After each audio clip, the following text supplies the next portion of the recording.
¿Qué tal? ¿Cómo están? En la cápsula pasada toqué un tema relacionado con que la ley de amparo en realidad no había cumplido con las expectativas de la reforma constitucional. Y efectivamente creo que hay mucho de esto, pero un amigo me dice que no fui quizás muy preciso para ver en qué consistió esto. Y para abordar este tema, y precisamente este amigo me dice, explícalo, pero un poquito más preciso en el sentido de qué es lo que teníamos antes y cómo se fue evolucionando. Quiero decirles para esto que precisamente la Constitución de 1917 no abordó el tema de la suspensión de una forma muy clara. No estableció, simplemente señalaba en la Constitución del 17, en el texto original, que nada más que se suspendían las sentencias penales y civiles, y que en relación con las sentencias civiles, si no se suspendían, la autoridad podía ser consignada, y también podía ser consignada si admitía fianzas ilusorias. Esto así se manejó hasta 1951, no cambió. Este texto así así quedó. No es hasta la reforma, la ley de amparo en ese entorno también nada más señaló y dijo que los requisitos que se requerían era que lo solicitara el agraviado, que no se siguiera perjuicio al interés social y al orden público, y tasó algunos casos donde decía que había orden público y el interés social. La jurisprudencia en ese inter hizo lo mismo también, ¿no? En ese contexto, la jurisprudencia lo que vino a señalar, dijo que niega la suspensión cuando afecte el orden público y el interés social. Era la razón que en general, cuando hubiera orden público e interés social, se debería negar la suspensión. No hay ponderación. Se detectaba orden público e interés social y en automático se negaba. Y había orden público e interés social si seguían antros de vicios, si había alimentos, se determinaba en forma tasada donde había orden público e interés social. También empezó a hablar algo que no decía la Constitución, pero la ley de amparo lo empezó a señalar, o la jurisprudencia más bien, ni la ley de amparo lo señalaba, que contra actos consumados negativos, contra esos no podía proceder. Y la regla general que se tenía en ese entonces era que no podía entrarse al fondo, que no podía concederse una suspensión contra actos consumados porque ya estaban consumados. Y solamente si tuviera razón se podría levantar y podía tener efectos restitutorios, ¿sí? Y entonces, en ese contexto, ¿y por qué no lo podían hacer? Pues porque no nos podemos asomar al fondo. O sea, en la materia de la suspensión no se puede entrar al fondo. Esto que traía un sistema perverso, ¿sí? Porque en ese sentido, nada más, la autoridad responsable sabía que si ejecutaba el acto, el quejoso estaba perdido. ¿Esto qué propiciaba? Tenemos el caso. Llegaban estos sujetos acá y llegaban con los Beatles a su bar que ya tenían, el submarino amarillo, y decía, vengo a checar tus papeles, ya los tengo en orden. Pues sí, los quiero checar otra vez. Pues si no los checas, si no me los muestras o no te arreglas conmigo, te clausuro. Y si lograba la clausura, si llegaba ya con la clausura ejecutada, el quejoso, ya perdía.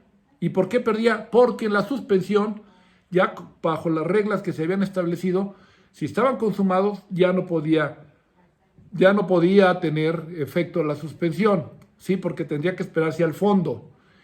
Pero si resultaba que sí, por ejemplo, que no estuvieran consumados, aún así, si estaban dentro de los asuntos tasados, en este caso tampoco se podía suspender, porque si estaba dentro de los actos tasados, esto decía, pues es que este es un antro de vicio, aquí venden bebidas alcohólicas.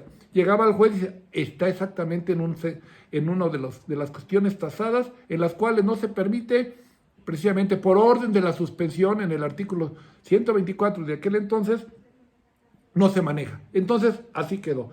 Viene un cambio.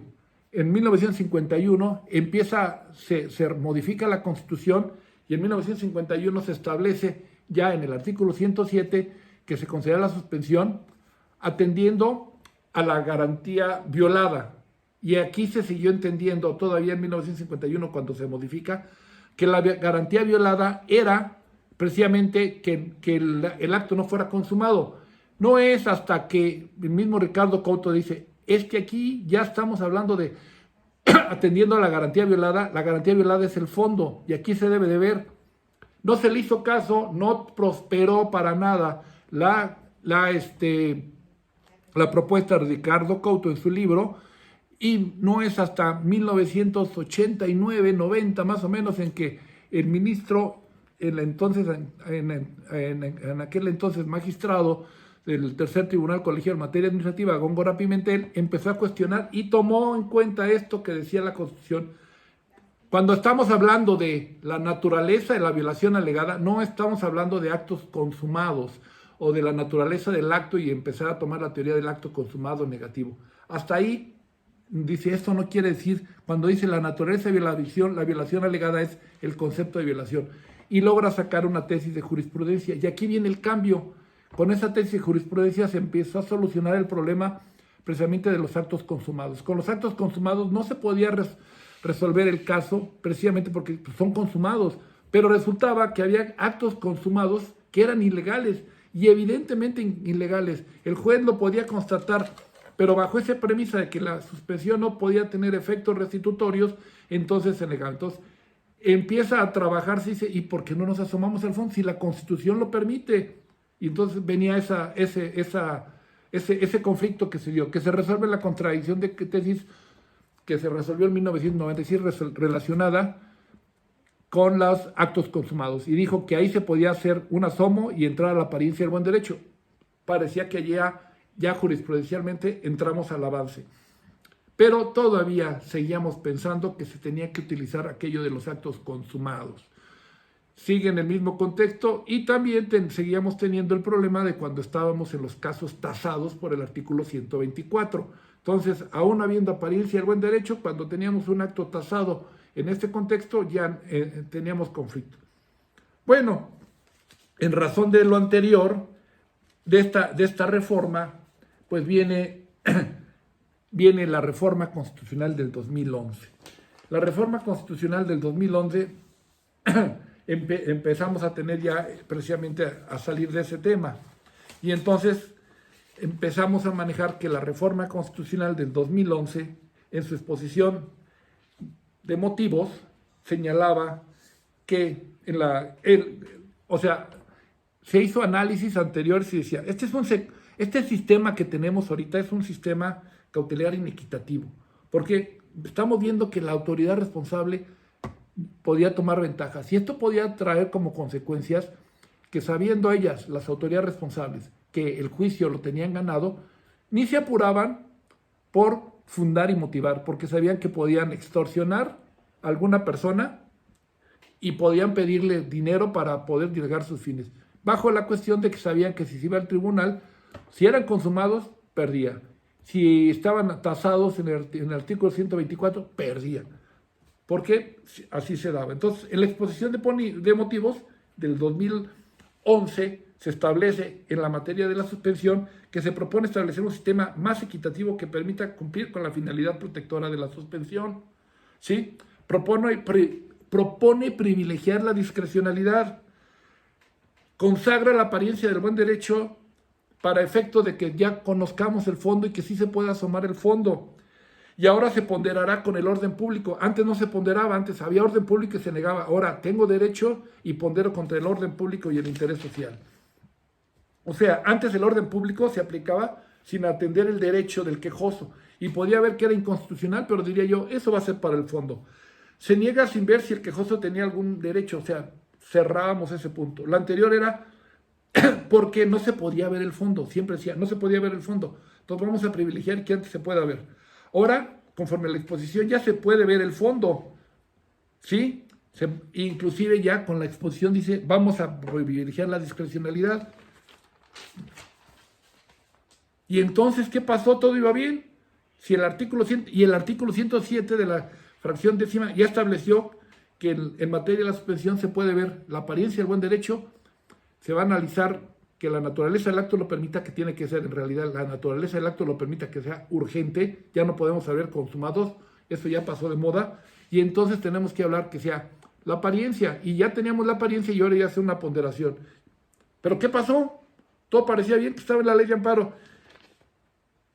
Pero la ley de amparo, ¿qué hace? La ley de amparo en el artículo 128 y 129 vuelve a determinar en forma tasada. Y entonces, ¿de qué sirvió de dejar en la Constitución y establecer en la exposición de motivos la discrecionalidad del juez? ¿Sí? ¿De qué me sirvió establecer discrecionalidad sin la ley de amparo? Se la iba a quitar. ¿Para qué me sirvió determinar la discrecionalidad si me iba a tasar más adelante en este contexto de la ley de amparo en qué actos no se hace ponderación porque es de orden público y de interés social? O sea, ¿de qué sirvió en realidad? Entonces, si no sirvió de nada, entonces parece que la reforma no tuvo ningún efecto. Puedo ver el fondo, ya me dijeron que tengo discrecionalidad, puedo ver todo eso, pero aún sabiendo que el acto pueda ser inconstitucional y que pueda tener y que tengo discrecionalidad, me dicen, pero si me topo con el artículo 129, fracción primera, si estoy en alguna hipótesis, no pasa nada. Entonces, la legislación de amparo no cumplió a cabalidad con la reforma del 2011. No le dio ese carácter que le estaba dando discrecionalidad, vas a poder ver el fondo, lo que no podías hacer antes. Y entonces ahora sí yo puedo, si ya sé que tiene razón, puedo adelantar el resultado del juicio. Ese tipo de cuestiones son las que parece que la ley de amparo se quedó corta. Y por eso es que se comenta que no cumplió con los principios que se establecieron ahí. Además, por ejemplo, se sigue estableciendo en la ley de amparo que la autoridad responsable para rendir en su informe solamente tiene que señalar la certeza del acto reclamado.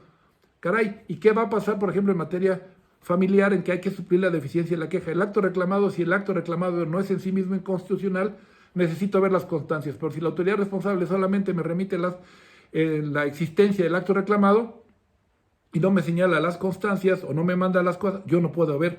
Si el acto en sí mismo no es inconstitucional, tendría yo que negar la suspensión, porque si no me puedo asomar al fondo porque no me mandaron las constancias donde se apoya el acto reclamado, estoy impedido para poderlo hacer. Entonces, la ley de amparo no se engranó correctamente con la reforma constitucional. Por eso es que digo que en esta hipótesis precisamente no nos quedamos, y le comento aquí a mi amigo, por qué la ley de amparo se quedó, no fue suficiente para cumplir con las expectativas que surgieron de la reforma constitucional de 2011. Parecía muy buena, pero a la larga quedó, como diría el perro Bermúdez, fue tirititito, porque seguimos partiendo de que el orden público y el interés social sigue prevaleciendo. Y ojo, el último párrafo del artículo 129 no subsana esta cuestión de la discrecionalidad, porque ahí lo que dice es cuando exista orden, si puede causarse más daño con el orden público y el interés social de negarse, si se puede ver otro daño de orden público e interés social, pero no habla de apariencia del buen derecho, no habla del derecho de la persona, sino cuando se confrontan dos órdenes públicos en el mismo rango y que pueda causar la suspensión, la negativa, esta afectación, se debe privilegiar, pero en función de que hay orden público, no que haya apariencia del buen derecho. Entonces el 129 no soluciona el problema. Pues muchas gracias y que pasen un buen jueves de esta pandemia. Gracias.